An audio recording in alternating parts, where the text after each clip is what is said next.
When the train pulls away from the first station, the city is only beginning to rub the night from its eyes. Inside the carriages, everyday life is already thickening into that familiar half-darkness of routine. People stand shoulder to shoulder.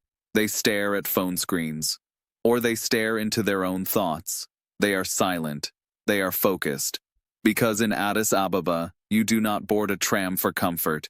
You board it out of necessity, out of the need to stay afloat, out of hope for work, for education, for that small, often barely noticeable step upward in the hierarchy of life. Along the tracks, scenes slide by that look like two realities spliced together with editing tape. Modern office towers rise with ads for banks, mobile operators and fintechs promising an African future. Right beside them sit tin roofs, markets, improvised workshops, houses built faster than anyone managed to legalize them. It becomes an urban patchwork. Chinese infrastructure tries to impose order. The city resists. It has lived for decades by its own rhythm of chaos. This tram does not move through a vacuum.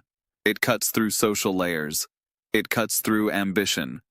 In a single carriage, you can find officials heading to the offices of the African Union. You can find young students dreaming of jobs in technology firms. You can find vendors returning from night shifts. You can find women carrying goods to local markets. They all share the same vehicle, yet each of them sees it differently. For some, it is a symbol of civilizational advancement. For others, it is another foreign machine. A machine that changes the rules of the game faster than society can adapt. The traffic control system works like an invisible conductor. It synchronizes lights. It synchronizes switches. It synchronizes timetables. From a distance, it creates an illusion of perfect coordination. But Ethiopian reality interrupts that illusion. Power outages arrive without warning. Networks overload. Technical backup is missing. And modernity collides brutally with local infrastructure inherited from decades of underinvestment. When the tram suddenly stops in the middle of the route, passengers do not shout. They do not protest. They do not file complaints. They simply sigh. They step out. They continue on foot.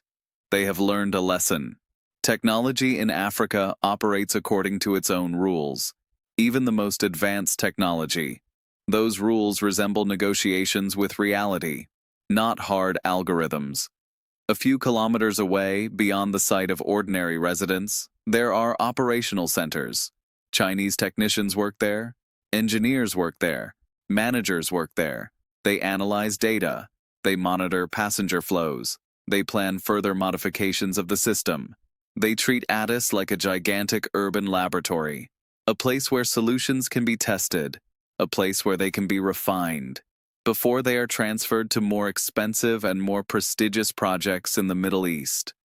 It is here that knowledge is produced, knowledge that will later be used in Dubai, in Riyadh, in Doha, in the new cities of the future, places where transport infrastructure will no longer be merely a way of moving people. It will become part of an architecture of control, part of the management of social flows, part of the optimization of entire metropolises. In Addis Ababa, no one officially speaks about control, but cameras are everywhere. Ticketing systems register behavior. Data analysis predicts human flows with precision, a precision that only a decade ago belonged to the world's richest cities. And so a digital shadow appears. A digital shadow of every passenger who steps into the carriage. And it is precisely here that the tram stops being just a mode of transport. It becomes a fragment of a larger puzzle. Infrastructure becomes the foundation of a new geopolitical order. Concrete replaces tanks. Steel replaces artillery. Fiber optics replace convoys. And infrastructure investments begin to push aside classical diplomacy. When the tram begins to run regularly through the central districts of Addis Ababa, it changes more than the city's transport map. It changes the structure of daily life, because wherever fast, cheap mass mobility appears, the city rearranges itself. Labor markets shift, property prices move, local businesses relocate, Informal earning networks transform. Networks that kept millions alive for decades. For students and young workers, the tram means a shorter path to the center. It means access to universities. It means access to offices. It means access to companies that were previously out of reach. But for minibus drivers, porters, small transport operators, and street taxi drivers, the tram means something else.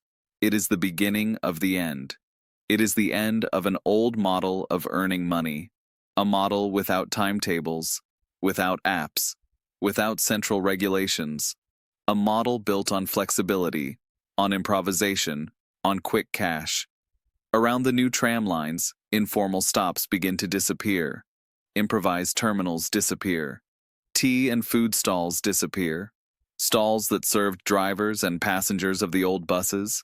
In their place, new retail points appear, chain stores, ATMs, advertisements for financial operators, mobile payment apps. The city is pulled into the digital economy, and those who cannot keep pace are pushed to the margins. Many drivers who transported people for years suddenly find themselves without customers, without savings, without a plan B. They cannot locate themselves in a world where transport begins to be controlled by state systems, by infrastructure contracts, by traffic management algorithms, not by street entrepreneurship, not by local arrangements. For them, the tram is not a symbol of modernity. It is a cold, metal competitor. It does not negotiate prices. It does not stop on request. It does not provide work for entire families. It does not function within local social networks. It follows the logic of a global infrastructure project. At the same time, apartment prices near the tram lines begin to rise faster than elsewhere. Access to fast mobility becomes a new urban currency. Developers arrive, investors arrive, the middle class arrives, and the poorest residents are pushed outward, toward the outskirts, toward places where infrastructure still cannot keep up with demographic explosion. In this way, the tram, designed as a tool of equality, begins to draw new lines of social division. It draws new borders, borders between those connected to modernity and those pushed into peripheral zones, zones where transport still relies on old, informal systems. In markets and workshops, you increasingly hear the same thought. The city no longer belongs to ordinary people. Addis is becoming a project for investors, for diplomats, for corporations, not for residents who built it over generations, residents who sold goods on the streets, who repaired cars, who cooked food, who maintained the informal economy that served as the backbone of urban life. At the same time, younger generations see the tram differently. They see a passport to a world they once knew only from the internet, from films, from social media, a world where the city moves faster, where it works more efficiently, where it feels more predictable, a world where you do not negotiate every ride, where an app replaces cash, where infrastructure offers the feeling of belonging to global civilization. Within this tension, Addis Ababa begins to crack into two speeds of development. One speed is plugged into Chinese infrastructure. It is plugged into global technological networks. The other speed remains tied to local markets, to traditional occupations, to the informal economy. That older world does not vanish overnight, but it slowly loses ground. And here a question appears, a question no one officially wants to ask, because it disrupts the narrative of progress. It disrupts the narrative of modernization. Does infrastructure development truly lift everyone? Or does it simply shift wealth and opportunity toward those already closer to power, closer to capital, closer to technology? Because when the tram accelerates the city, not everyone can keep up. Not everyone has a ticket to this future. Not everyone boards the same carriage. When passengers step into the tram, most of them think about work, about exhaustion, about whether they will make it to a meeting, about whether they can sell more goods at the market today. They do not think about data. Yet, in the moment they tap a card, scan a ticket, or pass through gates, they activate an invisible digital infrastructure. That infrastructure begins recording movement, recording time, recording routes, recording behavior. It builds a digital trace of the city's everyday life. Cameras placed on platforms watch, cameras inside carriages watch, cameras at intersections watch, cameras near switches watch. Officially, they serve safety. In practice, they create an observational layer, a layer that makes it possible to manage human movement at metropolitan scale. It analyzes crowd density. It predicts congestion. It detects anomalies. It responds faster than ever before. Public transport becomes the backbone of the digital city. For city authorities and infrastructure operators, this is a massive advantage. It optimizes timetables. It helps plan new lines. It shifts resources. It supports crisis response. But for ordinary residents, it means something else. It means a slow shift of the privacy boundary. A shift so gradual it is almost invisible. Everyday movement stops being anonymous. It begins to resemble an activity log inside an app. In Addis Ababa, no one officially talks about mass surveillance. Yet the technological architecture of the tram is compatible with the solutions used in Chinese smart cities. Facial recognition systems exist. Behavioral analysis exists. The integration of transport data with other state databases exists. In those systems, it is the norm, not the exception. That means infrastructure used today to steer tram traffic can tomorrow be connected to broader city monitoring. It can connect to citizen registries. It can connect to street cameras. It can connect to analytical platforms. One coherent network emerges, a network of control over public space. The city begins to function like a vast organism managed by algorithms. In practice, this gives the state new abilities. It can map social behavior in real time. It can detect protests. It can monitor gatherings. It can anticipate tensions. It can react before events spin out of control. In politically unstable regions, this becomes a tool as powerful as the army or the police. The tram becomes more than transport. It becomes a social sensor. It collects data on the city's pulse. It measures where people gather. It measures when they return home. It measures which districts grow. It measures which empty out. It produces a digital map of everyday life. For China, this is invaluable.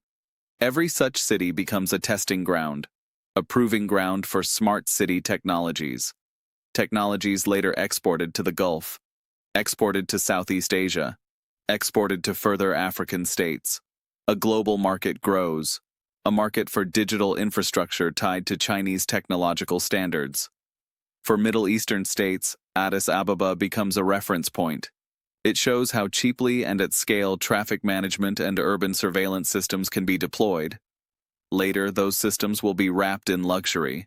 They will be wrapped in marketing. They will be wrapped in futuristic visuals.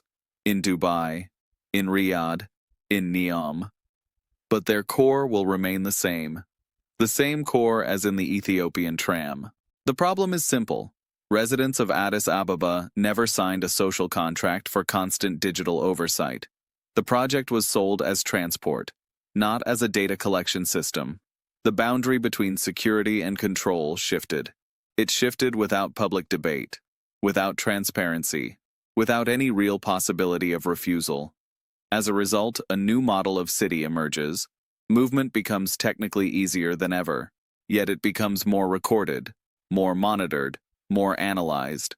A paradox forms. The faster the transport, the slower the privacy. In the evening, the tram passes through illuminated districts. Cameras blink with red diodes. They remind passengers of something they prefer not to think about. They are being watched, even when no one physically looks at them. And it becomes clear that Addis Ababa is entering the era of the digital city. It becomes clear that concrete and fiber optics are becoming instruments of a new kind of power. A few kilometers from the tracks used daily by hundreds of thousands of residents, there is a space most passengers never visit. Tram lines do not lead there. There are no tourist attractions there. There are no local markets there. Yet this is where the technical heart of the entire project beats. Inside closed compounds inhabited by Chinese engineers, by technicians, by site supervisors, by managers of infrastructure contracts. These compounds look like a fragment of another world pasted into African space. They have their own security, their own canteens, their own shops, their own delivery logistics, their own daily rhythm. That rhythm is dominated by Mandarin, by Chinese mobile apps, by internal communication systems. A community runs parallel to the local city, but it is not part of it. For many Chinese workers, Ethiopia is not a place to live. It is a contract. It is a project. It is a task to be completed. After that, they return home. They leave infrastructure behind. But they do not necessarily leave behind relationships, or cultural ties, or long-term integration, because the system is not built for that. This produces a model of foreign presence different from classic Western colonialism. It does not rely on territorial administration. It does not rely on civilizing missions. It does not rely on permanent settlement. It relies on rotating technical cadres, on time-limited contracts, on closed infrastructure enclaves that function like mobile operational bases of state-driven global capitalism. For local residents, these compounds symbolize foreign presence, a presence that brings jobs, investment, technology, but also a presence that creates a barrier, a cultural barrier, a social barrier, an economic barrier. The most important technical and financial decisions are made outside Ethiopia. Key competencies remain in external hands. In many cases, local workers are hired mainly for lower technical roles, or auxiliary roles. Strategic positions remain filled by Chinese staff. The sense of technological dependence grows. A familiar structure hardens. Africa provides space and labor. Know-how remains the property of foreign firms. This model begins to resemble a network of infrastructure nodes scattered across the continent. Ports and railways in Kenya, mines in Zambia, energy projects in Ethiopia. Together they form an invisible map of influence, a map based not on borders, but on the flows of capital, of technology, of data. And the same model is increasingly copied by Middle Eastern states. They use Chinese contractors more often. They use them for mega infrastructure projects. From Dubai to Riyadh, a triangle of cooperation forms. China supplies technology and personnel. The Gulf supplies capital. Africa supplies the testing ground. The solutions are deployed later in wealthier regions. A new global system of infrastructure production emerges. Cities of the future are no longer designed locally. They are assembled modularly, like technological kits that can be deployed anywhere, as long as political and financial conditions are met. For residents of Addis Ababa, this means living next to foreign infrastructure that formally belongs to the city. Yet mentally and technologically, it remains rooted in external decision centers. Questions follow.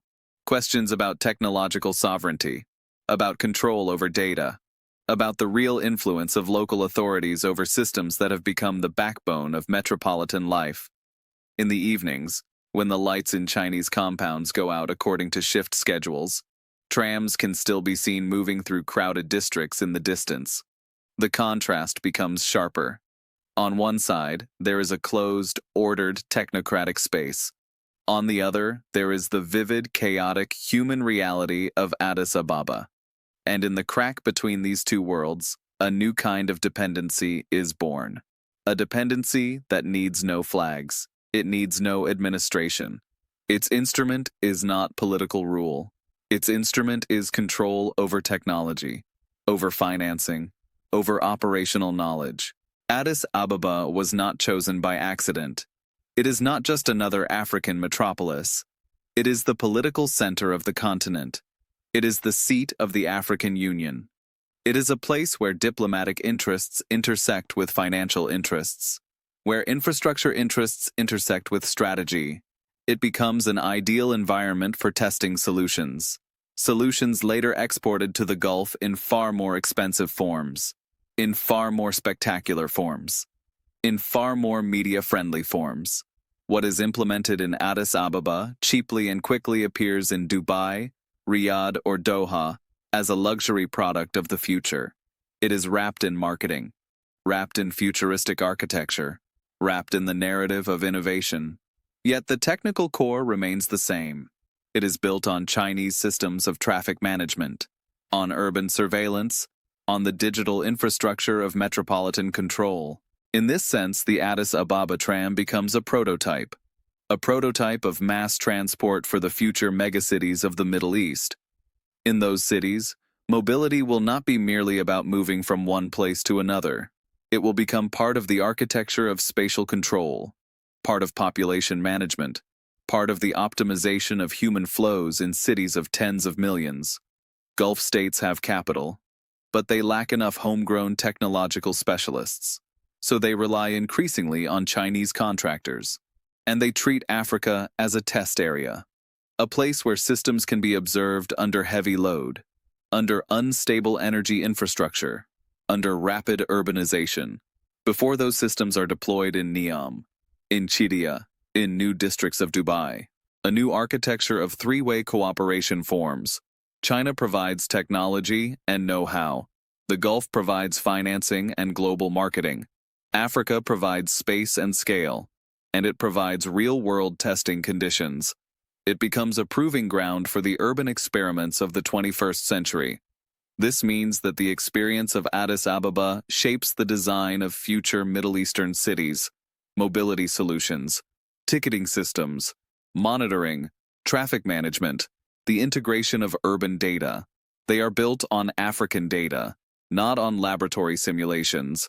It also means that residents of Addis participate in a global urban experiment, often without realizing it.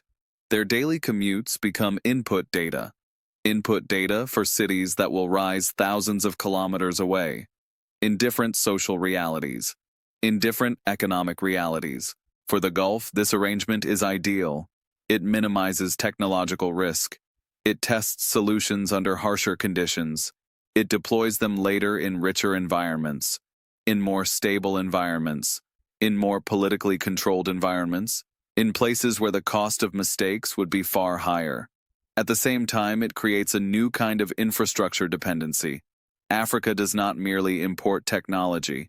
It becomes an R&D base, a base for projects implemented later in the Middle East, from public transport to AI-driven city management systems. And so the Addis Ababa Tram stops being a local transport project. It becomes part of a larger puzzle. Transport infrastructure, energy infrastructure, digital infrastructure, all become tools of geopolitical future-making. The global center of gravity shifts. It shifts from Europe and North America toward the China-Middle East-Africa axis. So when politicians in Riyadh speak about cities of the future, and investors in Dubai present visuals of autonomous transport, few mention where early versions were tested. They were tested on the streets of Addis Ababa, in conditions far removed from luxury visions.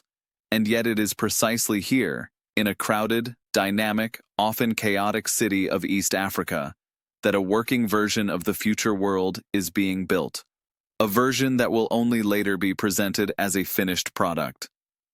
If today, the Addis Ababa Tram seems like nothing more than a local transport project, it is only because the world still does not fully grasp the scale of the transformation now unfolding across Africa. Hundreds of new cities will rise, dozens of mega-metropolises will expand, an infrastructure network will emerge. It will reshape the global economic order faster than Europe's industrial revolution. By 2040, Africa will become home to hundreds of millions of new urban residents. People will move from rural areas into agglomerations. They will seek work. They will seek education. They will seek stability. They will generate unprecedented demand.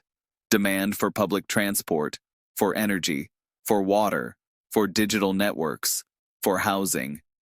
Infrastructure becomes the most valuable strategic resource of the 21st century. In that context, the Addis Ababa Tram is only the first signal. The wave of urbanization is coming. It already attracts the world's greatest powers. Because whoever builds Africa's infrastructure will not only earn billions, they will gain political influence, they will gain access to data, they will gain elite loyalty, they will gain control over the logistics of future markets. China entered this game earlier than the West. It offered fast financing. It offered ready technologies. It offered a delivery model based on state infrastructure capitalism, a model that does not require lengthy parliamentary debates. It does not require years of public consultations. It does not require complex environmental procedures. It builds faster. It builds cheaper. It builds at scale. The Middle East enters the puzzle with enormous energy capital. It becomes a financial catalyst of Africa's urbanization. It invests in ports, in railways, in public transport, in housing. It treats the continent as a future market, as a production base, as a strategic buffer for the era of the energy transition. The West increasingly loses the infrastructure race. It relied for decades on grants, on political conditionality, on slow procedures. That model cannot match Africa's tempo. Space opens for alternative centers of influence. In practice, this means that Africa's future megacities will be designed according to standards not born in Brussels, Washington, or Paris.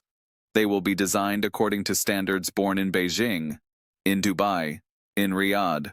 Global transport systems will shift, energy systems will shift, digital systems will shift, for generations. For Africans, this brings both opportunity and risk, a chance for a civilizational leap, and the risk of a new dependency. A dependency in which access to modern infrastructure is tied to foreign financing, foreign technology, and foreign management models. Local autonomy shrinks. Africa's cities in 2040 will be larger than ever, faster than ever, more digital than ever, but also more monitored, more dependent on algorithms, more vulnerable to external influence from those who provided the capital and the technology to build them. This means that the struggle for Africa will not be fought on battlefields. It will be fought on construction sites, in data centers, at development bank negotiating tables, in server rooms managing urban movement. Infrastructure decisions will matter more than political declarations. In this new world, the tram stops being a vehicle. It becomes a symbol of an era in which steel, concrete, and fiber optics replace artillery, and cities become the main arena of geopolitical competition. Africa is no longer a peripheral zone of the global system. Africa becomes its center of growth and its future battlefield, the battlefield of 21st century infrastructure wars. And Addis Ababa? When dusk falls over Addis Ababa and the city begins to slow its daily rhythm, the tram still runs. It cuts through districts that, in the light of the setting sun, look like a map of the future and the past laid on top of each other. On one side of the tracks you see towers, bank ads, the glow of new offices. On the other, you see darker streets, improvised homes, places where modernization has not yet arrived. Inside the carriages sit people who do not think about geopolitics. They do not think about China. They do not think about the Middle East. They do not think about the new Silk Road. Their world is built from commutes, from bills, from work, from exhaustion, from the hope that tomorrow will be even slightly easier than today. And yet each of these passengers is part of something larger, even unknowingly. The project stretches from Beijing through the Gulf to African metropolises. It creates a new world map. On that map, the most important points are no longer borders. They are rail lines. They are ports. They are data centers. They are transport systems. This tram does not know where the world is going. It simply moves. But its tracks define the direction of the era. Because in the 21st century, the winner is not the one with the biggest army. The winner is the one who builds the fastest, the one who finances the cheapest, the one who controls the infrastructure that binds economies, cities, and societies into a single system of dependency. Addis Ababa is not the end of this story. Addis is the beginning.